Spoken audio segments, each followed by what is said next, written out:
In today's video, we're going to take advantage of the natural shapes of the brush and practice brush strokes. So to start with, you'll need 3 brushes. I have a number 1 brush, it's a nice pointy edge, a flat wash brush, which is a number 8, and it's square, and then a number 6 brush, and that comes to a point as well. And I find that I use these 2 brushes the most, the 1 and the 6, and the flat wash brush or the flat brush I use quite a bit as well. These are my 3 brushes. I tend to use these 2 80% of the time, and I will also dig in with a flat brush. There are other brushes you can use, but for me, these are the most well-loved and used brushes. So let's start by just playing around. So let's start with the number 1 brush. I like to take some pigment, and this is important on the number 1 brush to get a smooth color, is you want to have enough pigment and water on the brush. You don't want it dripping off. You want to be able to control it and have the brush full but not sloppy. So the number 1 brush is great for detail work. It's great for fine lines. So you practice making fine lines, and to get control of them, you want to make sure that you can space them accordingly as you want. You can make wide spaces, thin spaces, and it's always good to just practice pushing the brush down and seeing what shape you get, and then playing around with it. If you push the brush down and drag towards you and flatten it out, the other shapes that you get, and you can just practice those a few times. You're trying to create muscle memory with each of the brushes. Now, after I do that, I like to work on curves. And I just get a feel for the thicker edge, the thinner edge, the point.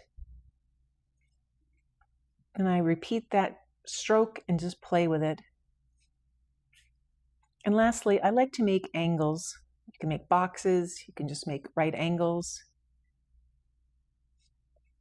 I think it's important to get a feel for connecting lines or images very precisely. And then you can graduate to the whole box if you want. Separate lines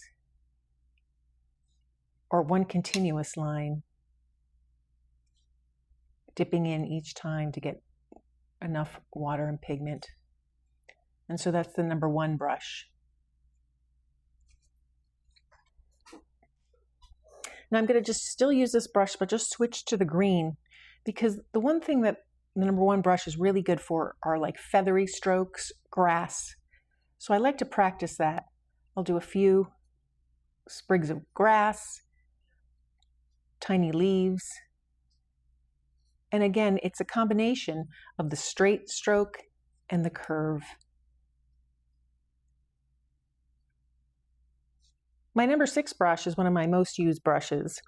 It's not as particular as the 1 brush. It has far more hairs, so it gives you a bigger shape. So to use this one, I'll mix some color here. Again, you want to saturate the brush with color. You can work on your lines. If you use just the tip, you can get a thin line. And if you press down harder, you get a thicker line. If you use it on the side, you can get an even thicker line. So that's very valuable to get all that feel for all the different shapes you can make with your brush.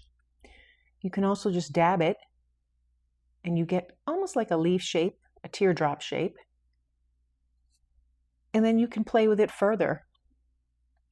You can alternate between the thin line, pressing your brush, pulling up your brush and dragging it, pressing it up, pulling it and dragging it.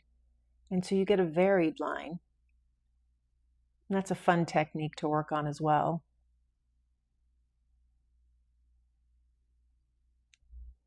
To work on leaves that are a little more leaf shaped than teardrop shape, I put my brush down on the paper and just gently, the tip, and just gently drag it toward me, press my brush down and pull up.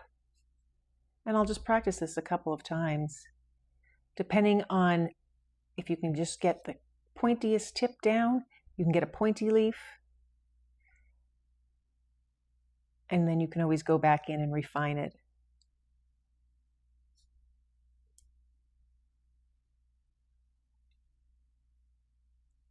When you combine that, you can get a heart shape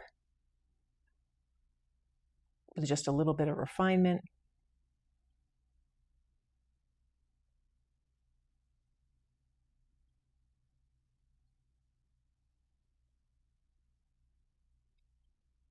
And also you want to work on just some curves.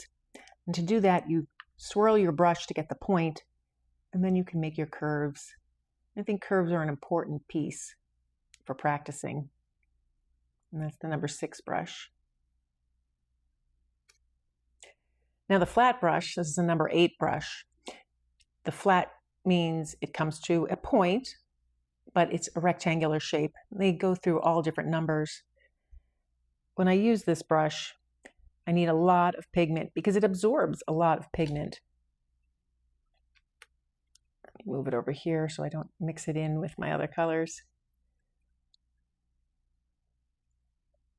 So the flat brush creates a nice rectangle shape. And depending on how much you push it out, you can get a fatter edge than just barely pulling the brush across your paper. And you could practice that by flipping it on its side with enough pigment and get a very narrow edge. And by modifying it, by alternating it, you can get a beautiful result. You can go thin, bellowing out, thin, bellowing out.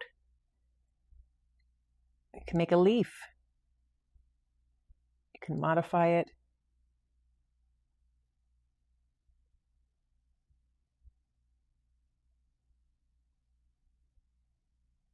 It's very effective. One of the things I like to do with the brush, I get it to a sharp edge with my pigment, and I can swap it around. And if I go tight with these turns, I get a very narrow line and a very thick line, almost like calligraphy.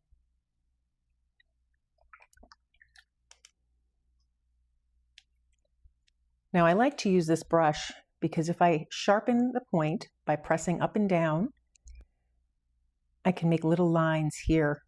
It's very effective in abstract painting, or if you want to make pavers or bricks, you can use this technique. You just pull the brush a little bit. You get a nice little pattern.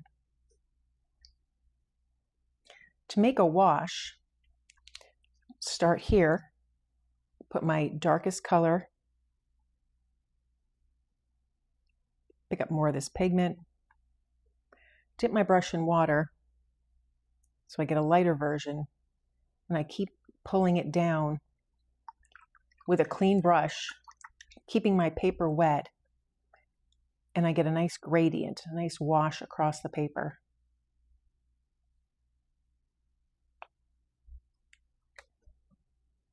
Take a little more pigment to make it really strong at one side.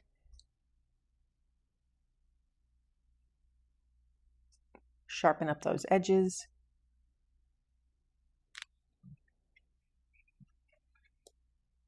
And then I'll just tilt the paper, and you can see how I get a nice blend.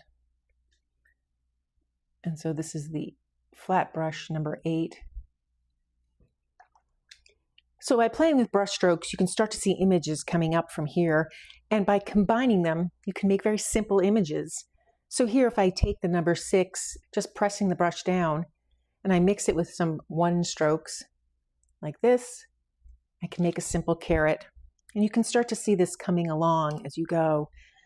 This ribbon is a fun way to use the elements of the brush to make something very unique. I love working on various pressure with the brushes, combining brush strokes, and you get a feel for your brushes.